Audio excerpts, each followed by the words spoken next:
once we pass the T-minus 40-second mark, we still have the ability to recycle the count under certain conditions back to T-minus 40 seconds and then hold there to assess what happened and if we can proceed again to T0. Exactly. However, once the water for the deflector system begins flowing at T-minus 10 seconds, any issue after that would be an automatic scrub for the day, as the teams would need to refill the deflector's water tanks as well as the propellant storage tanks over at the tank farm before we're able to make another attempt. Now, it is just so unbelievable that it's just been only a little over a month, and we are just a few minutes away from Flight 6. The crowd here is building up. We've got a much larger crowd here than when we were launching at 4 or 5 in the morning. Yep. Out here. So very exciting to have an afternoon launch to have all the employees here. Exactly. Now, just as a reminder, that T-minus 40-second hold, if we opt to use it, everything is still potentially go for launch. So nothing to be worried about there. At that point, basically up until T-minus 40 seconds, all aborts are just holds. This would allow the team to wait for final checkouts to assess propellant levels, engines, avionics, vehicle pressurization, range, weather. Occasionally we've had shrimp boats lingering in the past, but that doesn't sound like that is the case today. Yeah, not today. No shrimp boats, which is great. Everything so far is looking good. We're getting really excited here, just a few minutes away. We're going to go back, send it over to Dan in Starbase. How's it going, Dan? It is still going great, just coming up on about 3.5 minutes away, so we should be done with our prop load on ship momentarily. Then about 30 seconds later, we'll close out on booster. Our flight control team on board, or in the building just behind me, not on board. Some of them might wish they were on board. Flight control team in the building behind me, they're going to have a lot of work to do right after we lift off, as we still have a lot of manual checks that happen on the tower prior to the flight director, who's going to be Tristan Pierce again today, giving a manual command to bring the booster back to the launch site. And the tower did just incredibly well on the last flight. We didn't lose any of our required redundancy for a catch. So we're hoping to see that again today. A lot of the team, really putting armor on the tower, making all of those things work, played a huge role in making that catch possible, and looking forward to hopefully seeing that happen again. And of course, sending our first payload to space. You can see the banana. It's very tightly secured, but I assure you it does have some room to float around. So once we're in a zero gravity environment, we should see our first Starship zero gravity indicator putting on a little bit of a show. And that's looking right in. That's where we're going to have Starlinks. That's our PEZ deployer. So getting its ride to space. So coming up on about 2.5 minutes, we are closing out on all of our prop load. Just heard that our fill drains are starting to close, so that means we're no longer going to be flowing propellant into the booster and the ship. We're going to do what's called pushbacks. So all of that propellant in the ground systems is going to get pushed back to the tanks, clear out everything around the pad right before we light those 33 engines and take off. Just quick reminder, you're going to see fire start at the bottom. You're going to see the deflector start at about 10 seconds before launch. Lots of water to help dissipate all that heat, all that sound. And then the engine starting up in 3 different groups. And then about a second after T0, we should see liftoff. About 2.5 minutes into the flight, a little bit longer, we'll see hot staging. And that's when we're going to be listening really close on those loops to see if we're going to be bringing the booster back for a catch today. Do always want to caution, it's never a guarantee. We've done this once. We'll see if we do it again. We're only going to do it if the booster and the tower are looking really good before we attempt to bring it back here. But coming up on a minute, not tracking any holds on the board right now. So as long as we don't have any last second things, which do happen. All right, flight director just confirmed T-minus 1 minute.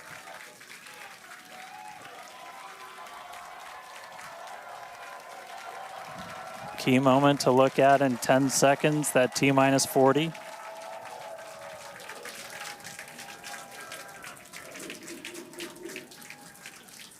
And we flew right through that.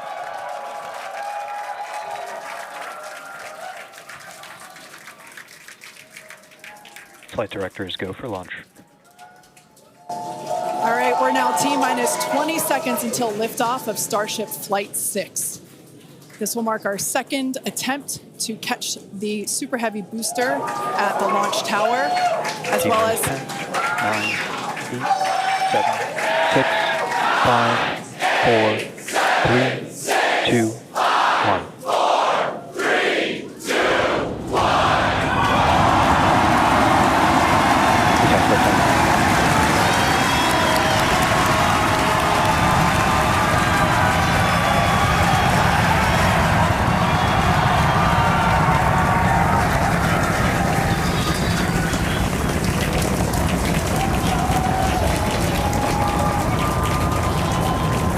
Vehicle is pitching downrange. Booster Raptor, chamber pressure nominal.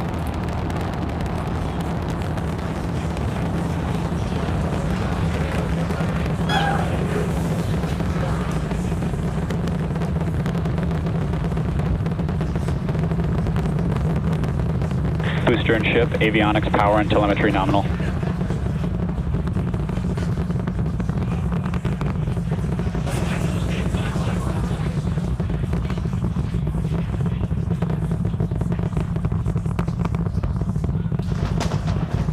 All right, we're just a little over a minute maximum into flight. dynamic pressure. We're about 6 miles away, so all the sound's still hitting us here. Hearing good call-outs that power telemetry nominal, that's flying straight and true. We do see all 33 Raptor engines lit up on telemetry screens. At this point, we've passed through that point of maximum aerodynamic pressure, that max Q. Now, coming up in just a little over a minute from now is going to be hot staging. So we're going to see the 6 engines on the ship ignite while still attached to the booster. Just before that, we'll see all but 3 center engines on the booster shut down. In what we call MECO, it's most engines cut off instead of main engine. And so while we continue to watch it go up, a lot of our flight controllers looking at all the systems around the tower. Again, we have to send a manual command. Just about 30 seconds away from hot staging.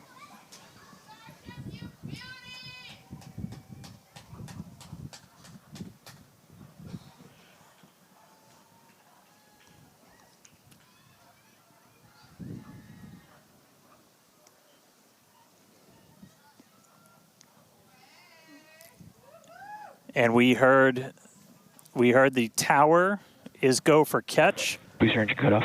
The return flag is set for true. Ship engine start up. Stage separation. All right, hot staging confirmed. Booster 6 out of 6 boost back. lit on the ship. Booster boost back going. We heard that we are go for catch. Kate, Jesse, take out the views. Hopefully I got a booster coming home real soon. Wow, from our view here, Dan, great views of planet Earth behind that Super Heavy booster. Right now it is performing the Ship boost chamber back pressure burn. nominal. Good news there, telling us that the pressures inside the ship are good. That is the second stage, or the upper portion of the vehicle. Follow along with the telemetry on the bottom of your screen. Yeah, booster is currently, Super Heavy is currently in its boost back burn. This boost back Ship burn, avionics, power, and telemetry nominal. this boost back burn lasts just a little bit over a minute. So we've got a little, approximately 30 seconds left. We've had shutdown of that boost back burn. Up next will be hot stage jettison. The view from the camera on the left, or from the booster on the left-hand side of your screen, and then tracking cam there on the right-hand side of your screen. We'll see those grid fins. Booster offshore divert. And we can also see that the hot stage has been jettisoned. Yes, visual confirmation of that there on your screen, which is great. Now the next Starship is following a nominal trajectory. The next step for booster is going into that landing burn. Again, it'll light up 13 of those engines and then pare down to 3 engines right before booster catch. All right, now just real quick, we did hear the call out, booster offshore divert. Unfortunately, that means that we are no-go for the catch. As we said before, both the tower and the vehicle, as well as the operators on console, have been actively evaluating the commit criteria for that return to the launch tower. And unfortunately, we did not have a pass on those commit criteria. So we are no-go for tower catch. And we did mention that we're constantly evaluating the criteria for catch. There's a lot of things that need to go well in order to line that up. Unfortunately, today we will forego booster catch today. But what you're seeing on your screen is ship currently making its way towards the Indian Ocean, still looking good so far. Exactly. So views there of the booster on the left-hand side of your screen, views of the ship on the right-hand side of your screen. Now, we've said before that it was not guaranteed that we would be able to make a tower catch today. So while we were hoping for it, like we said, it was pretty epic on attempt 1, but the safety of the teams and the public and the pad itself are paramount. So we are accepting no compromises in any of those areas. Exactly, and we're still going to get a lot of good flight data with booster even, but especially with ship. Again, we have an additional objective today to do an in-space relight of a Raptor engine, which again will help us set us up for being able to do deorbit burns, which is Ship chamber pressure is nominal. which is important for orbital flights. And what you're seeing on your screen is a view from Super Heavy as it's making its way back down to Earth. Yeah, once again, we are attempting an offshore landing of the Super Heavy booster. So we have seen this before, and it is still very fun to watch, watching it come down for a soft splashdown off the Gulf Coast of Texas. We can see it there re-entering. We saw earlier those grid fins. There are 4 hypersonic grid fins. Oh, we can see that the landing burn has begun on the Super Heavy booster. And same pattern, 13 engines will light, gone down to 3 just as we expected. And what an incredible view of splashdown that we got today of Super Heavy. Yeah, I'm sure the buoy cam views will be pretty awesome once again. So we'd like to confirm a water landing once again for the Super Heavy booster. Congrats to the SpaceX team for making that milestone as well. Now, ship continues to look good. We can see that it is, while all of that was happening, the crowd here in Hawthorne continuing to react to all these amazing views that we're getting. The next milestone is... Starship is in terminal guidance. Great news there. Starship terminal guidance, referring to what we see here on our screen, the upper stage, at about 8 minutes, 35 seconds or so, we have ship engine cutoff, which will be the cutoff of the Raptor engines.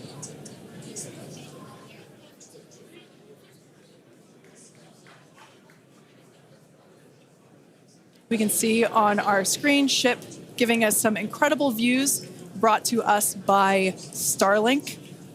This view is also very interesting because we can see basically the receding tile line that we referred to earlier, where we mentioned we have removed a number of heat shield tiles in order to test out and push the envelope on the ship and demonstrate what its capabilities are. Ship engine cutoff. And there we just heard call out for SECO, ship engine cutoff. Great news there. Everything continuing to look awesome for ship. Full view looking aft on ship here. Ship FTS is saved. Nominal orbit insertion. There's that call out we were waiting for. Confirmation of good orbital insertion for ship today. It has been a very exciting afternoon so far. We'd like to send it back over to Dan, who can give us that live view experience. Dan, once again, are you okay after witnessing another Starship launch? Yeah, totally fine. It's you guys have to be jealous. This is the only way to do this. This is fantastic. No, it was really cool to see it lift off 33 out of 33. Didn't go for the booster catch today. Initially, we were good, and then we tripped a commit criteria and did the offshore divert. So we went and did that water landing, as everybody saw. We'll dig into it a little bit more, but again, we've done it once, we've now done it twice. We're going to keep trying to do it, as this is just a core capability of Starship and what's going to make it so incredible. There's a lot left. We're just about almost 10 minutes into this flight, so about 50 plus minutes still to go. Ship nominal orbit, so it's on its way around the planet. It's going to attempt to do an in-space burn. We're going to light one of those Raptor engines, the sea level ones in the middle, just to help demonstrate that we can relight in that microgravity environment. Really critical for deorbit burns as we start to do some orbital missions in the not too distant future. And then following that, we'll see a ship entry, maybe a splashdown. As you guys said, we're really going to be pushing ship on this one. We're pretty much intentionally putting it in places where we expect it might not do so great, and all that's to try and help us learn, see if we were a little too conservative, and then maybe that opens up more capability for when we start catching them. But I'll check back in with everybody in a little bit. I'm going to tune in and watch the ship fly around planet Earth, and hopefully we see it re-entering in the not too distant future. Back over to you guys. Thanks, Dan. Development testing, by definition, is unpredictable, which we saw with super heavy splashing down in the Gulf of Mexico today, but that is exactly why we test. As is standard for these tests, the area around the pad and along the flight path was cleared prior to launch, and we expect the road and beach to remain closed until further notice. Yeah, testing development flight hardware in a flight environment is what enables our teams to quickly learn and execute design changes and hardware upgrades to improve the probability of success in the future. Please do not attempt to approach the booster in the water for your safety as well as for that of our team that will be working on recovery. Now, we are going to continue, though. The mission is not done. Exactly. The mission's not over. Ship is still coasting. But it has been nonstop since liftoff, and with the booster having completed its job for the day, we are going to take a short break for the next 35 minutes or so while ship continues to coast before reentry. Now, as with previous flights, Starlink may enable us to talk to the ship through reentry with no communication blackout. Now, we are still testing Starlink during this phase of flight, so nothing is completely certain. Yeah, so if we do have views, we will be sure to bring those to you live. And of course, one of those views include that of our, as we said before, surprise payload, the banana. And we are looking forward to it. So we're going to come back in a few minutes, around T plus 35 minutes. Exactly. Views or no views, we'll see you back here at T plus 40 minutes for our coverage of Starship's reentry, flip maneuver, landing burn, and hopefully see a splashdown. Are coming up on what we will hopefully see is our in-space relight demonstration. This will be firing up one of those 3 sea level Raptors on the very aft end of the ship and essentially reigniting it while we're in that microgravity environment in Earth orbit. We had attempted this once previously on Flight 3, but ended up skipping it when we had some attitude control issues with the ship. And we are on the dark side of the planet right now, so views are going to be a little bit dark, but hopefully we see some engine light come on as we do this relight test. This is a pretty critical capability for doing deorbit burns. This is not a deorbit burn. Want to stress that we're on a trajectory where if we didn't fire off the engine at all, we are definitely coming home. Ooh, seeing some thunderstorms down on the ground. That's pretty cool. But this is not a deorbit burn. If we didn't fire this engine, we're on a intentional suborbital trajectory. So no matter what, we're coming in over the Indian Ocean. Firing off the engine does change your exact splashdown point a little bit, but we've got this keep out zone across the entire Indian Ocean that we made sure was clear ahead of flight, and we continue to monitor during, but we're going to aim for that and hopefully see this relight test coming on in about a minute. It's just going to be one of these engines, and it uses what's called the header tank, so these small spherical tanks in the very top of Starship up in the nose cone. They're They don't require nearly as much gas to pressurize as your main tank, so they're really useful for any in-orbit maneuvers, and then for landing burn. So if we make it to a landing burn today, we'll be using them for that as well. So we should be coming up in just about the next minute. Should be under a minute now away from that expected ship burn. And again, we've relit Raptors pretty frequently. We just did it with the landing burn and that boostback burn on the booster, and we've done it on ship landing burns. We just haven't done it in this microgravity environment where your propellant management and a lot of other things are different, as you're not weighed down with the force of Earth's gravity.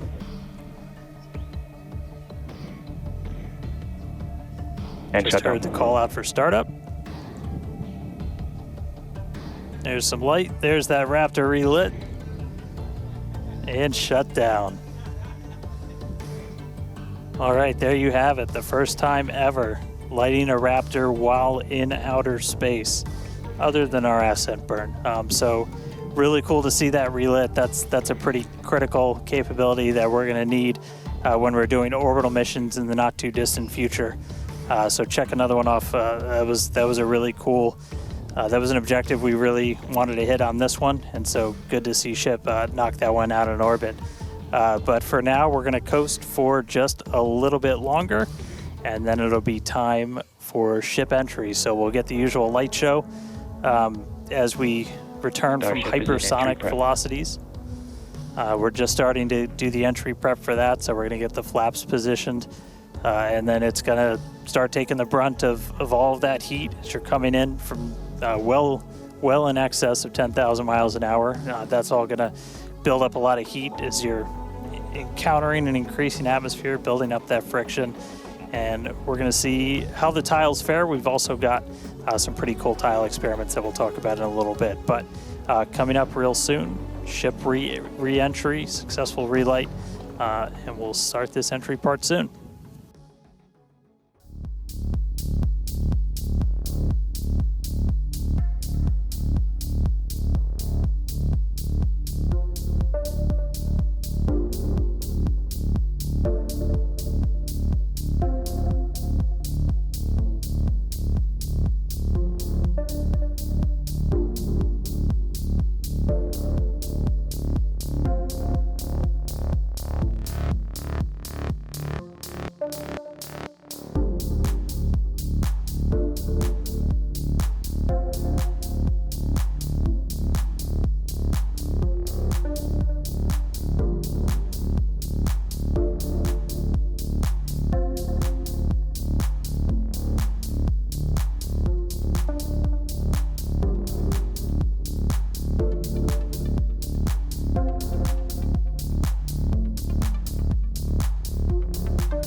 to Starship's 6th test flight.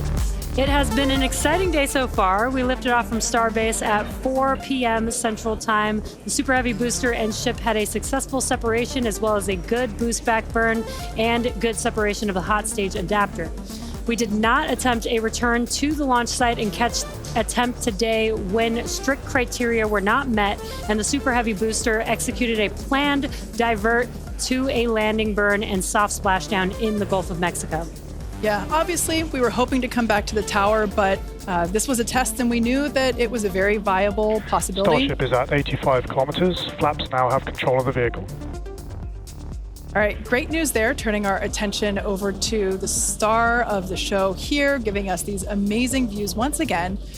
We heard the call out there telling us that the Starship vehicle is now 83 kilometers above, coming up around T plus... Well, now, actually, the ship, as you can see, is beginning to re-enter the Earth's atmosphere. As a reminder, one of the main goals of today's flight test is for the ship to make it through the extreme heat of re-entry and to do so in a controlled manner. Now, re-entry is typically a portion of flight where we don't have communication capability with the spacecraft because it's re-entering at or around orbital velocity, which is roughly 8 kilometers per second or about 5 miles per second.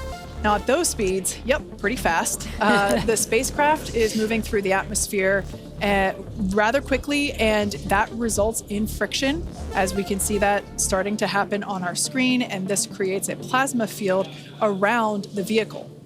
That blanket of plasma distorts communication frequencies, so it's not uncommon to experience brief blackouts in communication.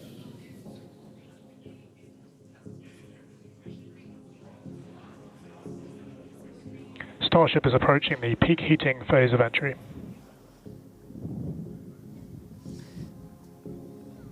And we just heard we're getting into the peak heating phase. We're getting these views courtesy of Starlink. We've got 4 different terminals on the ship itself. It's what's really allowed us to get real-time data during what's otherwise been just a mystery box, essentially, for spacecraft design, where when you're re-entering through the atmosphere, at least getting anything in real time hasn't ever been possible before, but we're able to not just get these views, but real-time telemetry from the ship as it's coming through. Do really want to stress that we are really pushing the ship today. The heat shield is not in the same configuration as it was last flight, where we had a team of ship techs do just an otherworldly task, replacing the entire heat shield, thousands of tiles, installing a backup ablative, and that pretty much set us up to do a pinpoint landing on Flight 5. We did not do that with this one. We have some backup in those really sensitive areas around the flap, but this is an older generation heat shield.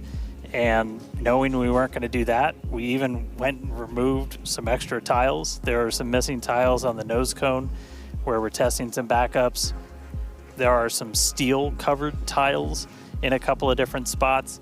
And there's also a whole lot more steel of the ship showing. As you guys talked about, we gave it a little bit of a haircut, a couple hundred tiles trimmed off the sides. And that's where we might have catch fittings in the future. But ooh, color's starting to come in. So it looks like things are going to start heating up, Kate and Jesse. Yeah, fun fact, Dan, we actually removed 2,100 heat shield tiles from Starship in order to basically present that necessary receding line, which you kind of can see there in your view.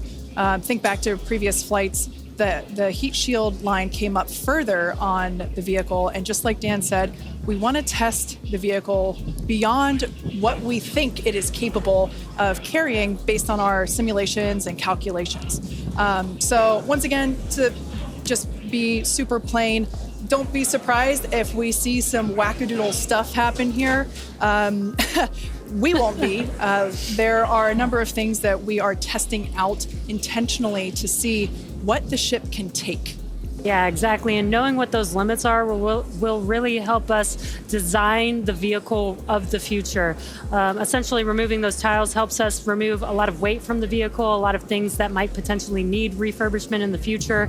And the goal is to come up with a heat shield pattern or design that we don't have to refurbish. We can just continue to use it over and over again. And that's why we're changing some of those tiles and moving stuff around, removing a lot of those tiles, as Kate has been mentioning. Exactly. And, looking forward to the Starship capability of the future, we want to be able to catch Starship like we do with boosters. And so the next flight, we want to better understand where we can install catch hardware, not necessarily to actually do the catch, but to see how that hardware holds up in those spots. And today's flight will help inform, does the stainless steel hold up like we think it may based on experiments that we conducted on Flight 5? Now, continuing to look, amazing views. Yeah, Dan, go ahead. Oh, I was just going to say, there's so much on this flight that we're doing to try and, make all the ships that we're about to start flying even better, just really understand what their capabilities are going to be. We've got kind of the next-gen ship lined up for Flight 7. It's got all of those heat shield upgrades and everything. And one of the things that we're going to be doing that's most interesting, and one of the reasons we wanted daylight, is we're going to be flying pretty aggressively as ship comes in. We're going to be kind of nose down, and we've done it in wind tunnels, we've done it in simulations. You might see the flaps really flapping around trying to control the vehicle. We're betting we might have a little bit more capability than we think in just the analysis, but always a chance that bet doesn't pay off. But that just helps us know what are our Starship limits. is now halfway through the peak heating phase of entry. Sweet. Halfway there. Halfway home, guys. Yeah, and if you guys, again, can follow along with the altitude and the speed of ship as it's making its way back down to Earth, bottom right-hand corner of your screen, speed is still going really, really fast. Again, as it gets closer to Earth, we'll see that altitude drop a little bit faster. It's kind of dropping pretty slow right now. And again, as we get closer and closer to literally the surface of the water, then we'll start to see that speed pick up. And if we can make it through this re-entry, we will attempt to do that flip maneuver once again and splash down in the ocean. Exactly. Like we've been saying, we are testing beyond the perceived limits of the vehicle. We want to go learn more about the ship, and this is a great opportunity to do that. So really pushing the flight hardware in a flight environment to help inform these future designs. As we've mentioned, it has a different heat shield. This heat shield is not the same generation as what we flew last time. This one is one generation older. So we are also testing out new secondary thermal protection materials. So basically, if the heat shield isn't in this one spot, can this other material protect the metal is the thinking there. Also, checking of the ship's structural strength in those areas where we're looking to add that ship catch hardware just to see if it survives entry. So yeah, as we've been saying, we've done a lot of calculations and simulations. This view right here is super cool. This is looking out from the aft engine bay, basically at the bottom of Starship. Then on the center left-hand panel, if you will, we have one of the forward Starship flaps, so one of the flaps located at the top of the vehicle. Underneath that is one of the aft end flaps, like the one that we see in the main picture there on the right-hand side of your screen. Now, these views as the vehicle continues to enter the Earth's atmosphere, drawing a crowd once again here at SpaceX and Hawthorne as folks tune in as the mission continues on. Now, the next event that we have coming up, we should hear the call out that the vehicle is transonic around T plus 1 hour and 2 minutes or so.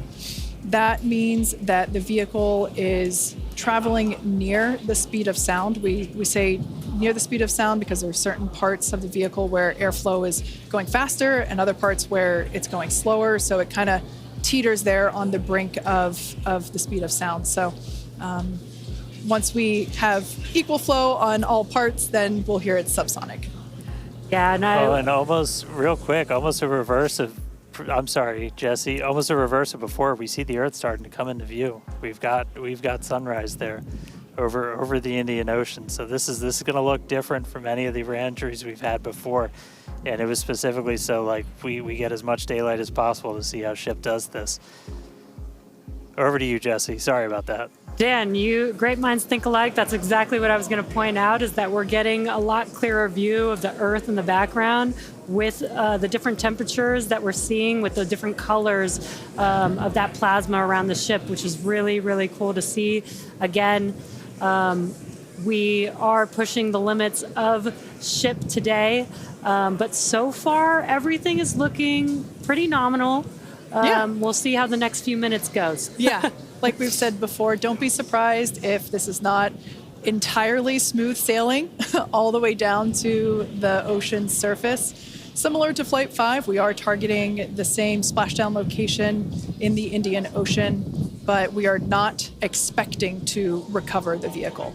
Right, and we were getting some glimpses of the flaps. The flaps so far are looking pretty good. We're not seeing any burn through. There's those flaps again in that hinge area, which is our most concerning area there. That's great news for us for now. Again, the next few minutes could change as we continuously push those limits. Yeah, once we slow down a little bit, once we're subsonic essentially, so I think that's about 1,200 kilometers an hour. Once we're down below that, that's when we're going to kind of dip our nose down and get that more aggressive angle of attack. Normally we're just belly flop right into the water, pretty much that position. But if we're going to be able to do return to launch sites, we're going to want to be able to fly with a little bit more of an angle of attack, get you a little bit more range as you're coming through. And so this'll be just a test to see quite how far can we push it. And obviously we're going to do these kind of tests way out here in super remote areas before you ever try to bring a ship back to a place like Starbase. Starship remains on a good entry trajectory. External temperatures are coming down. All right, great news there. That tells us that we are through the phase of peak heating. So we are expecting these temperatures to continue to come down. Once again, we are targeting a soft splashdown in the Indian Ocean off the northwest coast of Australia. We can see these beautiful views of planet Earth coming in. Yeah, this is very different, where we had nighttime views of the ship as it was re-entering, and now we've got daylight. It is about an hour or so after sunrise there in the Indian Ocean, so pretty cool to see this.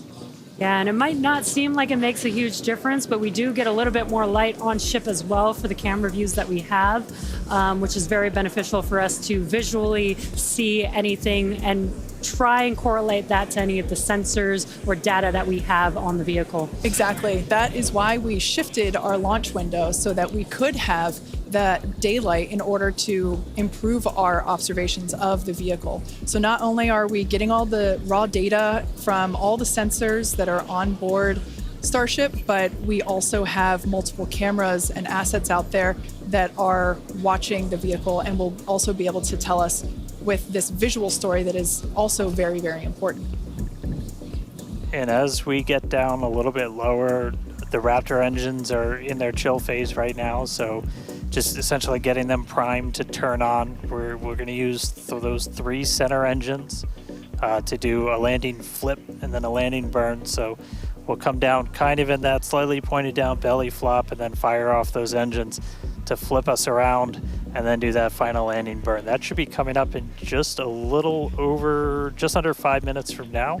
And then hopefully we start hearing some call outs on transonic and subsonic as we slow down. Again, once you hear Starship as subsonic, keep a close eye on the flaps. They're going to be working overtime essentially to maintain control of the ship as we get a little more aggressive with this.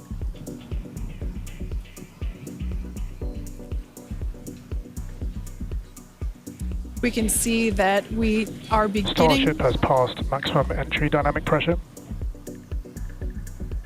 All right, great call out there. But we can see on this view here that we do have some heating there on that looks like one of the forward flaps on Starship. This is to be expected. We knew that the vehicle would perform differently than what we had seen on Flight 5. This is actually really good data because it tells us what parts of the vehicle at this, what will soon be a higher angle of attack once we drop down below the speed of sound. We'll have a higher angle of attack, meaning we're going to be flying nose down, basically. So yeah, this is good news, but we can actually, looks like that heating is starting to cool off there. Yeah, it's a little burn through. Again, it is important to note when we start seeing that through the ship's descent as well. So like Kate was saying, we're getting some really good data here. It looks like the other flaps are doing a little better than the one that has a little burn through, which is some good news. Again, constantly watching. We've got a couple minutes until we're expecting to make it all the way back down to Earth. Exactly. And like we said before, we are not expecting to recover the ship, although that would be great. It'd be a nice bonus if it happened, but it's not really in our expectations today. We really want to push the hardware, as we've been saying, but really the telemetry and the data and the video that we receive all the way to the end is truly what we're looking for and will help inform the future designs of this vehicle. We can see some flap movement as the camera is moving around. That's what you're seeing there is the flaps adjusting. And we have a camera on one of the flaps there this is the view that you're seeing there. And you can also see the graphic in the bottom. Starship is slowing down past Mach 1. And call-outs aligning with this, you can see the orientation of the vehicle starting to change. You can follow that graphic at the bottom of your screen. Again, that is why those flaps are changing. They control the orientation of the vehicle. Yeah, there are four. Go ahead, Starship Dan. has started the subsonic belly flop, remains on a good trajectory. I was going to say this is when things will start to get a little interesting. So this is when we're moving slower than the speed of sound. You can see that nose slowly start to tip down, and we're going to try and maintain flap control the whole way. But we are just a couple minutes away from hopefully doing a landing flip and landing burn if the flaps can hold together. Yeah, this is such a cool view. This reminds me of when we first performed the belly flop maneuver on the high altitude test with serial number 8. We saw the ship come back through, and I always wondered what it looked like from the ship's perspective, and this perspective, I think, helps inform that. We will be, as Dan said, we will be dipping down a little further and really be flying nose first. This higher angle of attack, we're intentionally doing it to stress those aft flaps, and that will help inform the limits of flap control in order to collect data for future landing profiles.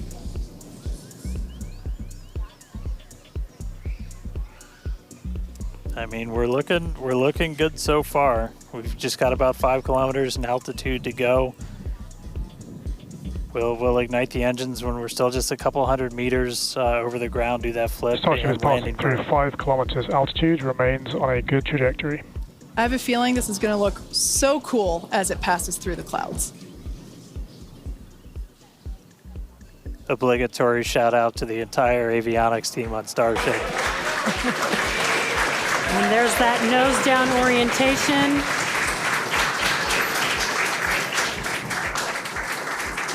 Now the Raptor engines will relight and help flip the booster back up. This is a more severe flip given the orientation. The engines will shut down prior to the water making impact, prior to the vehicle making impact with the water. Our ship is doing great so far. There's those engines relighting. What a great reorientation by Starship. Wow. All 3 down to 2 into the water. Starship is landed. Wow. And we have ship splashed down in the Indian Ocean. Some awesome buoy cam action here. Daylight our buoy. views. Incredible. We really pushed the limits on shipping and made it all the way back down to Earth. I am shocked, to be honest. I think many folks are. The fact that it survived all the way through while flying a lesser gen heat shield is just absolutely incredible. And turns out the vehicle had more capability than our calculations predicted. And that is why we test like we fly. Exactly why we do that. And those views were absolutely incredible to watch. Because of Starlink, we were able to get the views all the way down, as well as the buoys, seeing ship touchdown in daylight. So cool, so cool. Now we want to, unfortunately, wrap up the show. Yeah, exactly. We'll say congratulations to our teammates at SpaceX and to everyone who supported the Starship program. And thank you to all of our future customers for your support. We'd also like to thank the people of Cameron County, Texas, as well as the Coast Guard, the Federal Aviation Administration, the Government of Mexico, and the Australian Space Agency. Hey guys, I could take it from here. That was just incredible to see that splashdown. As you said, thanks to everybody that took such a huge part in this. Everybody here at Starbase that's worked on this program, just really pouring your lives into it. Great to see another booster lift off. We'll catch it the next time. Great to see ship in the water. New version of ship coming soon, so a lot more exciting launches coming up real soon here from Starbase. But I'll send us out this time. We'll see you guys next time.